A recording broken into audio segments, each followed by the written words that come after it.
Next is reflection in the origin. ठीक है, चलो इसका क्वेश्चन करते हैं। A B C are the vertices of triangle A B C, ये उनके कोऑर्डिनेट्स दिया गया है। A dash B dash C dash are the images of triangle A B C when reflected in origin. Origin में जब reflect करोगे तो ये सब इमेज मिलेगा। तुरंत पहले ओरिजिन से ये रिफ्लेक्शन का फॉर्मूला याद करो, क्या है?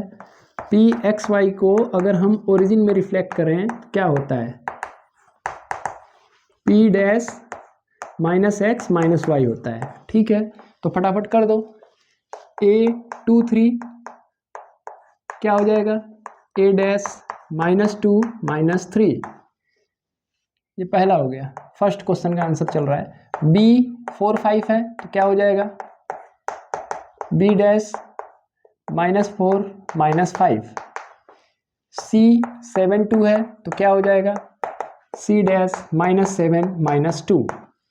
तो पहले क्वेश्चन का आंसर हम लोग को मिल गया कि ओरिजिन में रिफ्लेक्ट करने पे A dash B dash C dash का कोऑर्डिनेट्स मिल गया।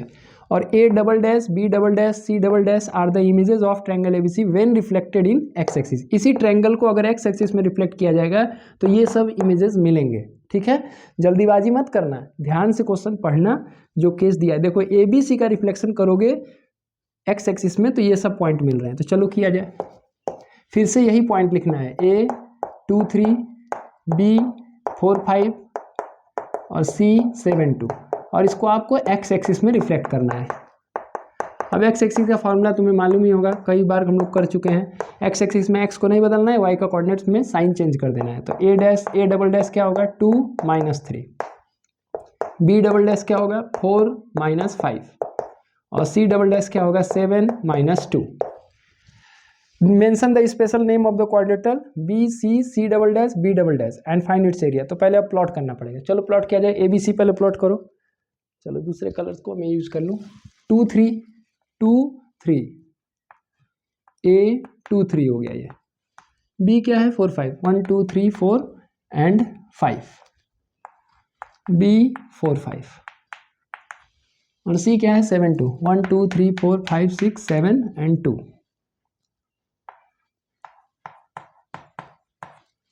ठीक है, अच्छा ये एक ट्रायंगल ही बन रहा है। देखो पूछ दे कि अगर ये कौन सा फिगर बन रहा है तो तुम बता सकते हो कि ट्रायंगल बन रहा है। ठीक है, नेक्स्ट क्या है? A dash B dash C dash को प्लॉट करना है। ए डैश कितना है? -2 -3, तो -2 -3 ये है ए डैश। बी डैश क्या है? -4 -5, -4 और -5 ये हो जाएगा।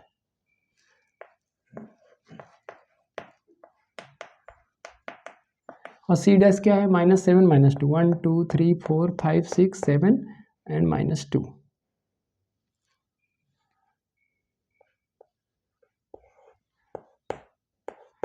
-7 -2 ये भी देखो ट्रायंगल ही बना है।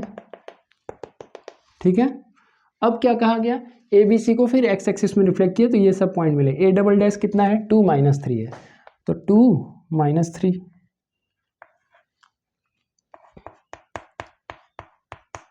बी डबल डैश कितना है? 4 -5, 1 2 3 4 4 -5।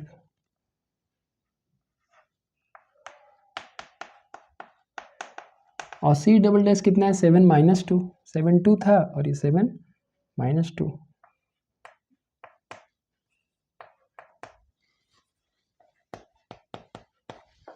इसको जोड़ा जाएगा तो ये भी तो ट्रायंगल ही बनेगा, कोई दिक्कत है नहीं।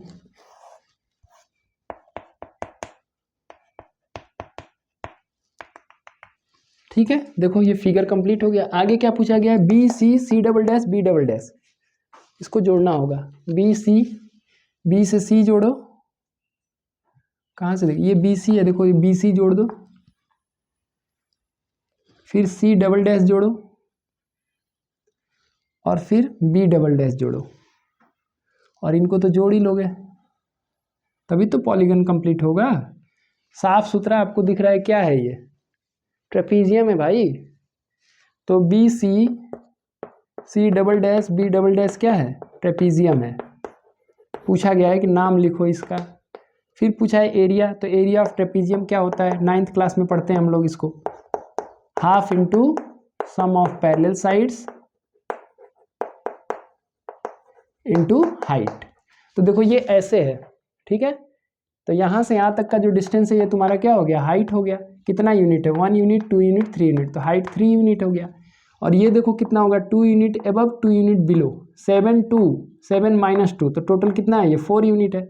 और यहाँ देखो कितना है, 4 5 और 4 माइनस 5, यानी 5 यूनिट इधर है एक्स एक्सिस के नीचे, एक्स एक्सिस के ऊपर भी कितना है 5, यानी टोटल ये कितना है 10।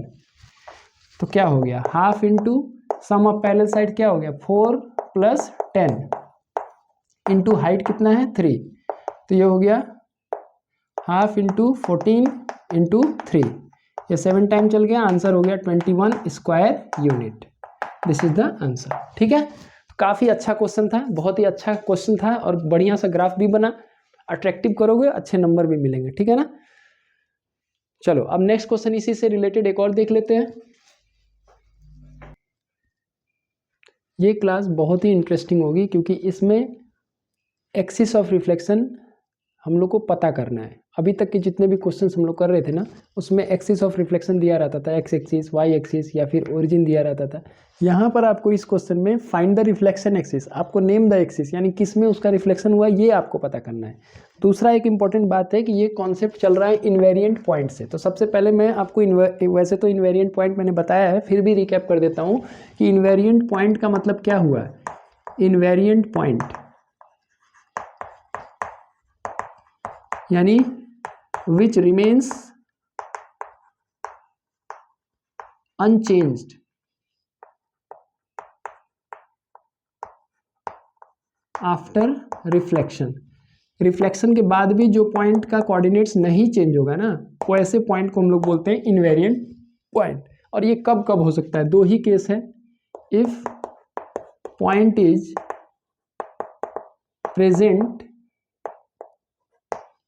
ऑन द लाइन या axis in which it is reflected. पहला पॉइंट क्या हुआ, कोई पॉइंट इन्वेरिएंट कब होता है, जब वो पॉइंट खुद उसी लाइन पर रहता है। जैसे मान लो कि अगर मैं कह रहा हूँ कि वाई एक्सिस ही हमारा रिफ्लेक्शन वाला एक्सिस है, तो यहाँ पर ये पॉइंट कहाँ जाएगा, इसका रिफ्लेक्शन नहीं होगा। या कहो तो रिफ्लेक्शन होगा तो वही पॉइंट का कोऑर्डिनेट वही होगा, उसमें कोई चेंजिंग नहीं आएगा। एक्स एक्सिस अगर हमारा रिफ्लेक्शन एक्सिस है और ये पॉइंट है हमारा 2 0, तो 2 0 का एक्स एक्सिस में रिफ्लेक्शन करोगे तो 2 0 ही मिलेगा। तो ये पॉइंट समझ लो कि ये पॉइंट इज इन्वेरिएंट होने का पहला केस है कि वो पॉइंट उसी लाइन पर है जो कि एक्सिस ऑफ रिफ्लेक्शन है, ठीक। दूसरा, if a point is reflected in the point itself, यानी कि अगर कोई पॉइंट है 2 3 और उसको उसी पॉइंट में ही रिफ्लेक्ट कराया जा रहा है, यानी 2 3 में ही रिफ्लेक्ट कराया जा रहा है, ठीक है, तो उसका कोऑर्डिनेट्स क्या रहेगा, सेम वही रहेगा, 2 3 रहेगा। या कहो कि ओरिजिन है, ओरिजिन का रिफ्लेक्शन ओरिजिन में कराया जाए तो क्या रहेगा, कोऑर्डिनेट वही रहेगा, 0 0 ही रहेगा, ठीक है। तो दो बातें, इन्वेरिएंट कब होता है, अगर पॉइंट हमारा उसी एक्सिस पर प्रेजेंट है जिस एक्सिस में रिफ्लेक्शन होना है, तो वो इन्वेरिएंट होगा। दूसरा, अगर पॉइंट उसी पॉइंट में रिफ्लेक्ट हो रहा है तो भी वो क्या होगा, इन्वेरिएंट होगा, ठीक है। तो इसी पर हमारा ये क्वेश्चन है। तो अभी तक का केस से डिफरेंट केस है, तो थोड़ा ध्यान दीजिएगा। ये तो आप चाहें तो आप इसको नोट कर लीजिएगा, जो पहला वाला वीडियो है उसी में इसके फॉर्मूला में ही इसको नोट कर लीजिएगा। चलो अब क्वेश्चन करते हैं हम लोग। क्वेश्चन पढ़ दिया जाए, पी और क्यू का कोऑर्डिनेट दिया है 0 5 और -2 4, पी इज इनवेरिएंट। तो 0 5 मैं प्लॉट कर दूं, देखो 0 5 यानी ये 1 2 3 4 5, ये पॉइंट पी है, ये पॉइंट आपका क्या हो गया, दूसरा कलर यूज करो, ये पॉइंट आपका पी है 0 5 और क्यू क्या है -2 4, -2 4, ये क्यू है -2 4। क्वेश्चन पढ़ो, P is invariant when reflected in an axis. P 0 5 को जब रिफ्लेक्ट किया गया एक एक्सिस में, कोई भी एक्सिस है तो पता करना पड़ेगा हम लोग को, तो ये इनवेरिएंट यानी P डैश का जो कोऑर्डिनेट है वो 0 5 ही है। तो देखो ये चेंज नहीं हुआ, क्यों नहीं चेंज हुआ, क्योंकि ये किस एक्सिस पर प्रेजेंट है, वाई एक्सिस पर, तो वाई एक्सिस ही इसका रिफ्लेक्शन वाला एक्सिस रहा होगा, क्योंकि अगर एक्स एक्सिस में होता है तो इसका कोऑर्डिनेट क्या हो जाता है, 0 - 5 हो जाता है। अभी मैंने बताया कि अगर पॉइंट उसी एक्सिस पर प्रेजेंट होगा तो वो इन्वेरिएंट हो जाएगा। तो यहाँ से पता चल रहा है, लिख देंगे since the point P is invariant and it lies on y-axis. So the axis of reflection is y-axis. y-axis he axis of reflection है, तभी इसमें कोई चेंजिंग नहीं आया। दूसरा क्या पूछा गया है, find the image of Q. Q का आपको इमेज निकालना है on reflection in the axis found in 1। जो आपने पहले वाले केस में रिफ्लेक्शन एक्सिस निकाला है उसी में आप क्यू का रिफ्लेक्शन कराइए और उसका इमेज बताइए। तो पॉइंट नंबर 2, क्यू है आपका -2,4, इसका रिफ्लेक्शन कराना है किसमें, वाई एक्सिस में। तो वाई एक्सिस में क्या बदलता है, एक्स कोऑर्डिनेट बदलता है, तो क्या बदल जाएगा, ये क्या हो जाएगा, क्यू एक्स का साइन बदलो, -2 है तो क्या हो जाएगा 2 और वाई वैसे ही रहेगा, यानी ये आपका कोऑर्डिनेट हो जाएगा। हम इसको प्लॉट भी कर देते हैं 2, 4 को, 2, 4 यानी यहाँ होगा, ये क्यू डैश हो गया 2, 4। और इसके बाद देखो क्या क्वेश्चन है, 0k on reflection in the origin is invariant. 0k का ओरिजिन में जब रिफ्लेक्शन कराया गया तो ये इनवेरिएंट है। ओरिजिन में रिफ्लेक्शन, ओरिजिन एक पॉइंट है ना, तो ये 0k ही रह गया। मैंने आपको ये भी केस बताया कि if a point is reflected in the same point then it is invariant. तो 0k को ओरिजिन में रिफ्लेक्ट किया गया, ये इनवेरिएंट है, ये इनवेरिएंट है। तो इसका मतलब कोई पॉइंट अगर ओरिजिन में रिफ्लेक्ट करके इनवेरिएंट है तो इसका मतलब वो पॉइंट का कोऑर्डिनेट 0, 0 है। Since the coordinates of origin is 0, 0 and point 0k is invariant।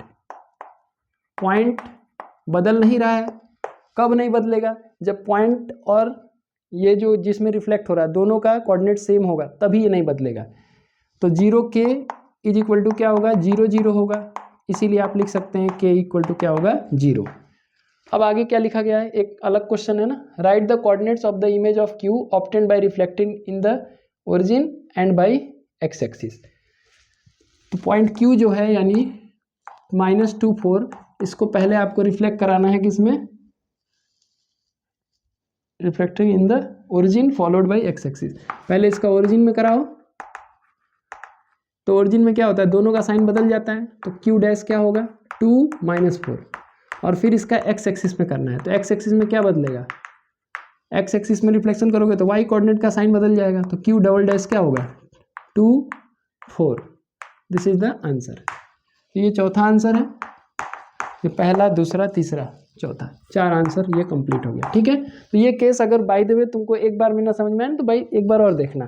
ठीक है, सीधा सीधा ये लास्ट वाला केस बहुत इंपॉर्टेंट है कि कोई भी पॉइंट किसी दूसरे पॉइंट में रिफ्लेक्ट करने पर अगर इनवेरिएंट है तो दोनों का कोऑर्डिनेट क्या है, सेम है। इनवेरिएंट तभी होगा if point is reflected in the same point, यानी ये पॉइंट और ओरिजिन दोनों का कोऑर्डिनेट सेम होगा। तो 0k इज इक्वल टू 0, 0, इसीलिए k का वैल्यू क्या होगा, 0 होगा। ठीक है, तो एक इंपॉर्टेंट केस था। अब इसके बाद हम लोग reflection in the line x = a, y = a का केस देखेंगे। Thank you.